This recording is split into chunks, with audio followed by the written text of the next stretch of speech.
Hello, I'm Earl Wilson. Today we're going to continue in our series, and today we're going to talk about something that's very important to all people who've been involved in one way or another with sexual addiction, and that's the process of rebuilding trust. When I begin to talk with people who have uh, decided to address their addictions in one way or another, one of the things that always comes up is a strong desire to be forgiven and a strong desire to be uh, given the opportunity to rebuild trust. But most men, particularly that I've dealt with, don't understand what that means because they think it should be based on words. But words don't count for anything as far as rebuilding trust because during the process of acting out, the addict often engages in two very real things, and that is sexual sin, but also the sins that are involved in cover up. And those lies and deceit invariably destroy the trestles upon which trust needs to run. And so we have to begin by rebuilding those.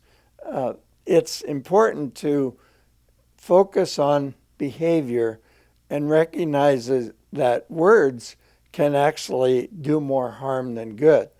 And the foundation of rebuilding trust is promises kept. Now, I've found two real pitfalls when men begin to make promises.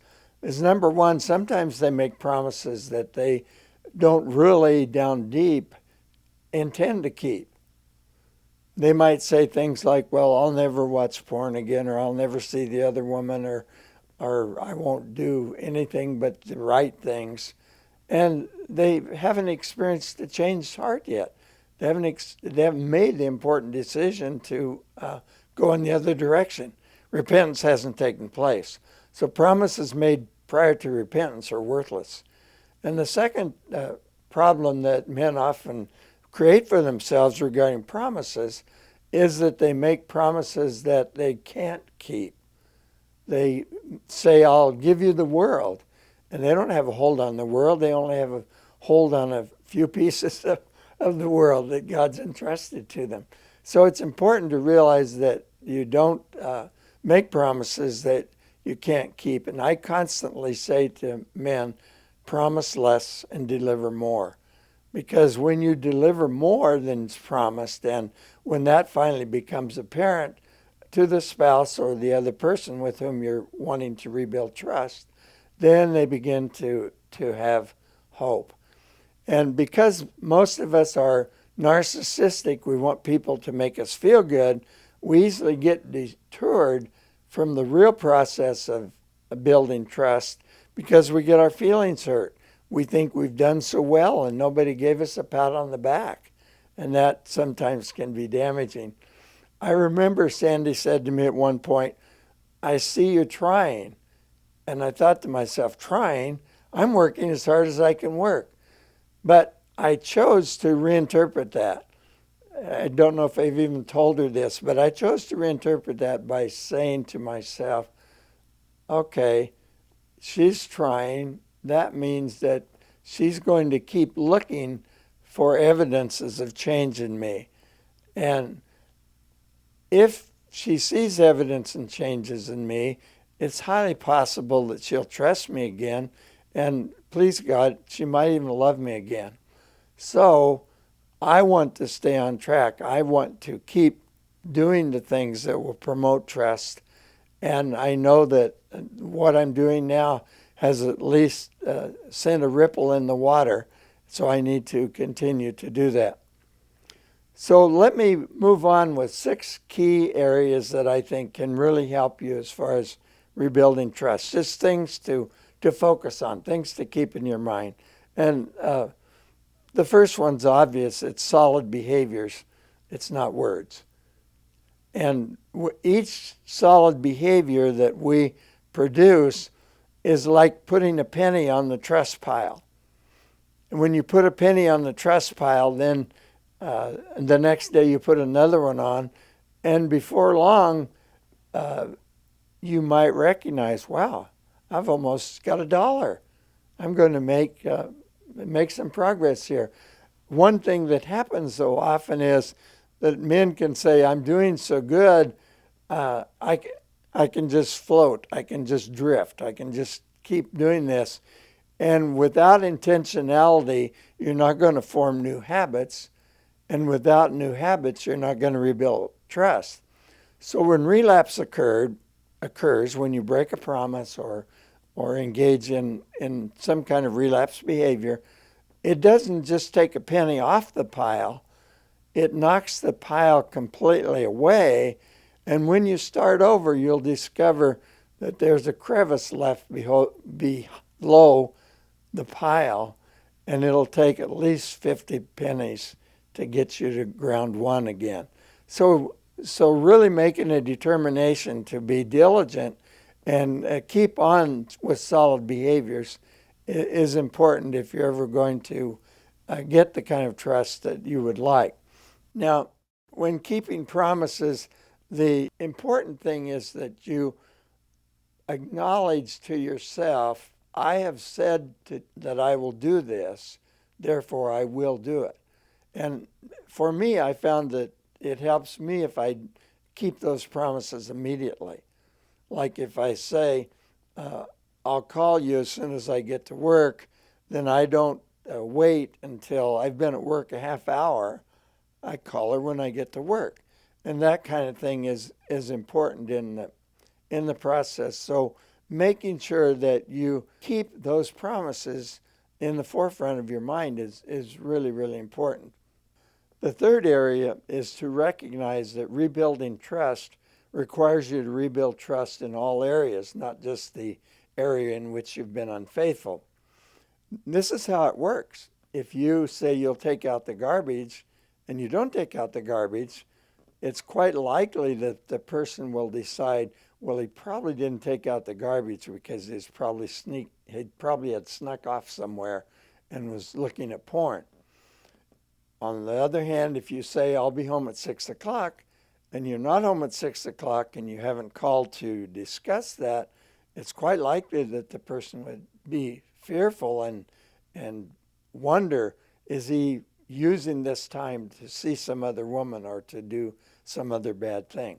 So being trustworthy involves becoming more trustworthy in every area. And if we're honest with ourselves, there's no end to the increases and the gains that we can make if we just give attention to this area. Now, next thing that I've found that really helps is that when men come out of their shells and begin to share information with their spouse. Because keep this in mind, when you were acting out sexually, or when you were being unfaithful in some way, you become very, very secretive. Your answers to questions would be very short or not at all, or just excusing yourself and leaving the room. And this information that stopped leaves question after question after question, and what's going on here? So one of the ways that you begin to break this cycle is to share information as it comes up. One person said, you mean I can tell her when I do good? And I said, well, of course you should tell her when you do good. Are you willing to tell her also when you do bad? And he said, oh, no, she can never handle that. I said, she could never rebuild trust without getting to the point where she can handle that, because she desperately wants to know where you are. And if you share the struggles and share the way you dealt with it. Sometimes I've come home and I've said to Sandy, I learned something new today. And she said, you did? I said, yeah, may I share it? Well, that was a silly question. Of course she wanted me to share it. But I said, I learned that if I'm going to avoid temptation in certain ways, I need to even change the way, the time that I walk up the stairs at work. I said, there's 18 stairs at work. You know that.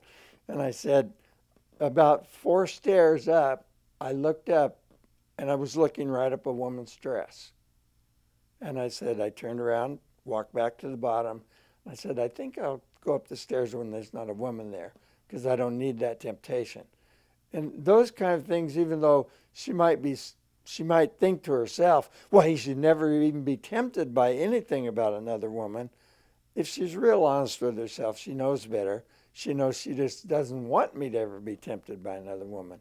But she needs to know that I'm recognizing temptation and that I'm trying to develop strategies. Sometimes I'd say, would you pray for me because I'm still struggling in this area? And this is an important thing. I remember telling her after 8 years that I was going back to see Dan, my therapist, for a tune-up. And that was frightening for her. But she says, what do you need to talk to him about? I says, I need to talk to him because I've discovered some slippage in how I watch TV. I said, I'm lingering too long on commercials and spending too much time channel surfing, which can lead to sexual temptation. So I said, I just want to go and have him remind me of the things that are most helpful in dealing with this. So sharing both the good and bad is very important. Another area that I've found is really key in rebuilding trust is for you not to argue with your spouse when accused of doing something wrong. Remember when we talked about defensiveness earlier, I suggested that you ask for more information. So let me just walk through a little scenario with you and give you an example of what this would look like. You're sitting in a restaurant with your wife and about to enjoy a good meal, and you look over at the door because you thought you saw Bill's car drive up and you wondered if that was Bill. She gets up, throws her napkin on the table, and walks out of the room. And she says, I thought so. You're totally puzzled. So you to sit there shaking your head, what do I do, what do I do? And she comes back and you probably too abruptly say, what was that all about? And you see the smudges in her makeup and you see the puffiness in her eyes. And she says, I knew you'd never stop looking at other women. Now, what are you tempted to say at that point in time? Well, if you're like me, you're probably tempted to say, are you crazy? I wasn't looking at another woman. I was looking for Bill. Where will that take you? Well, it won't take you to a nice dinner. I'll clue you on that.